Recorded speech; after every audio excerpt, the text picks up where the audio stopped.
Welcome back. We are already at week 3 of the Small Stuff Big Impact Challenge. Can you believe it? Having taken a look at the potential mismatch between our intention and our impact, and at the nuances of our speaking, this week we're focusing on our listening. Now, those filters that we've been talking about throughout this challenge that sit in the gap between what we say and what somebody else hears also work the other way around. So we also have filters that affect how we hear and how we understand others. One of the ways they work is to create a form of confirmation bias. In other words, they affect what we expect to hear and what we listen for.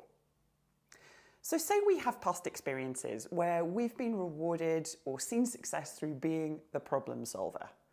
In conversations, we're the one that can hear what's going wrong, figure out a solution, and bring that solution to the group.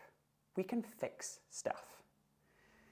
If that pattern in the past has served us well, it can start to become a bit of a habit, something we're listening for in every conversation.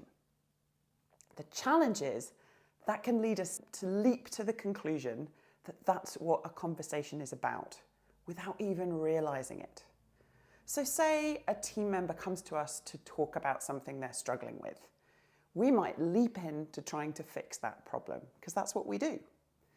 However, maybe they want to use us as a sounding board. Perhaps they just want to vent. Perhaps they want us to help them think through the problem and come to a solution themselves. Perhaps they don't want to fix anything. The thing is, we don't know, right? So an important skill to practice in our micro interactions is to be able to listen to understand. That's it. Not listening to do anything else. Not listening to fix, not listening for what's wrong, not listening to respond in any way, simply to understand. To do this, we first have to choose to do this. This often requires slowing down a little, pausing, being really present. The other aspect of this skill is active listening, and in particular using reflection and clarifying questions.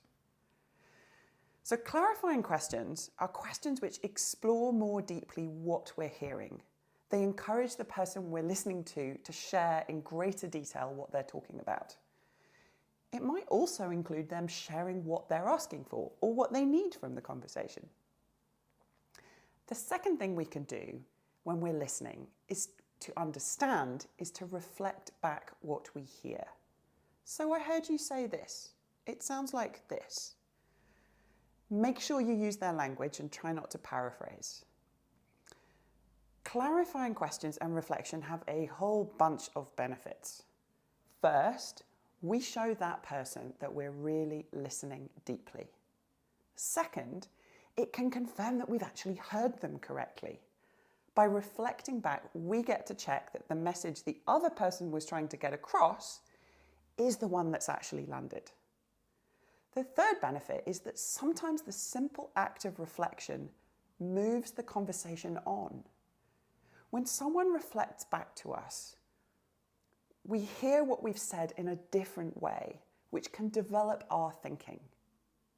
So that's the skill I invite you to practice this week. One final point on this. This type of listening isn't always appropriate. Sometimes the other person is making a very clear ask of you, or the conversation calls for you to be decisive. That's absolutely fine in those moments. The skill is to notice those times when it's less clear, what's actually needed, and rather than jumping in with whatever your listening habit might be, to slow down just enough to check yourself and listen to understand, not simply to respond. Good luck, and I look forward to hearing how you get on.